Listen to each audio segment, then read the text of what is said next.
തന്റെ യാത്രാവത്തിയിൽ കേരള സർക്കാരാണ് തീരുമാനങ്ങൾ എടുക്കുന്നതെന്ന് ഡൽഹിയിലെ കേരളത്തിന്റെ പ്രത്യേക പ്രതിനിധി കെ.വി. തോമസ് മീഡിയ വണ്ണിനോട്.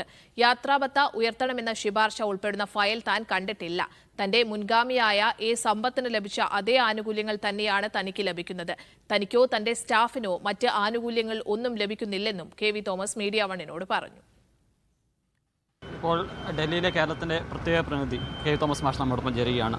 മാഷെ, കേരളത്തിൻ്റെ വികസന ചരിത്രത്തിലുള്ള ഒരു നാഴികക്കല്ലാവുന്ന ഒരു സമ്മിറ്റാണ് നടക്കുന്നത്.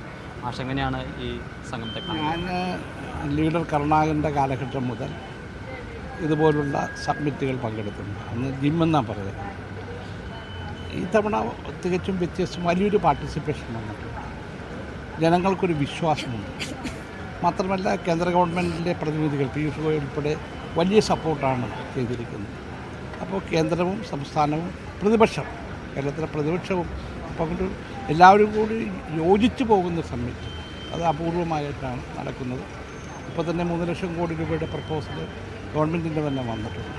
ഇതെല്ലാം കൊണ്ട് കേരളത്തിൻ്റെ മുഖം, വികസന മുഖം വ്യത്യസ്തമായ രീതിയിൽ വളരുന്ന ഒരു കാലഘട്ടത്തിലേക്കാണ് ഈ ഇൻവെസ്റ്റ് കേരളയിലൂടെ വന്നത്.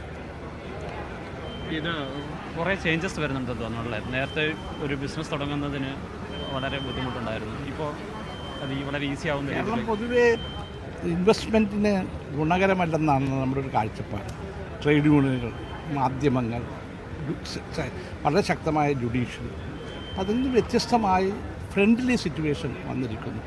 അപ്പോൾ കേരളത്തിൽ കഴിഞ്ഞ ഒരു 7 വർഷമെടുത്താൽ ഒരു യൂണിറ്റ് സമരം നടന്നിട്ടില്ല. ഉത്തരവാദിത്വമുള്ള ട്രേഡ് യൂണിയനിസം വന്നിട്ടുണ്ട്. ഇന്നലെ മീറ്റിങ്ങിലൊക്കെ പറഞ്ഞു കഴിഞ്ഞു.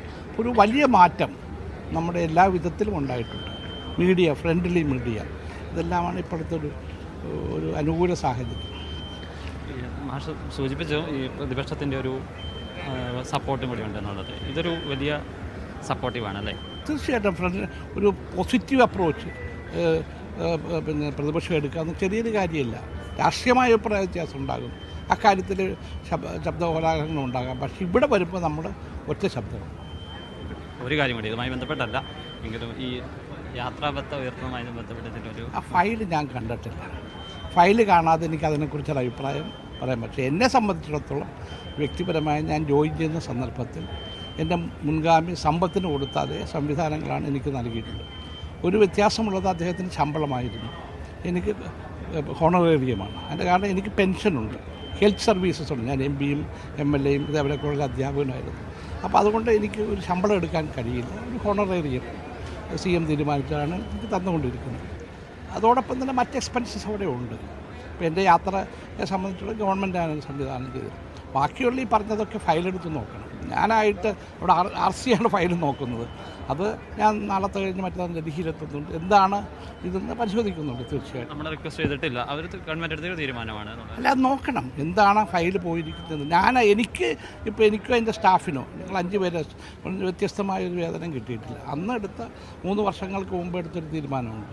അതിൽ നിന്ന് വ്യത്യസ്തമായ തീരുമാനം വന്നതായിട്ട് എനിക്കറിയില്ല. പിന്നെ ഇത് എന്തുകൊണ്ട് ഇങ്ങനെ ഒരു എമൗണ്ട് വന്നു എന്നത് നമ്മൾ പരിശോധിച്ചാലല്ലേ പറയാൻ പറ്റും. യാത്രാബത്തയാണ്. യാത്രാബത്ത നമുക്ക് ഗവൺമെൻറ്റല്ലേ യാത്ര തരുന്നത്, ബത്തയില്ല. ഗവൺമെൻറ് ടിക്കറ്റ് എടുത്ത് തരുന്നു, അത്രേ ഉള്ളൂ. അല്ലാതെ അതിന് TADA ഇല്ല.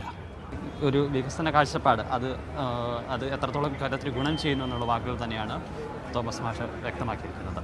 കൊച്ചിയിൽ നിന്നും ക്യാമറമാൻ ബിബി തടത്തിനൊപ്പം സിജോ വിജോൺ, മീഡിയ 1.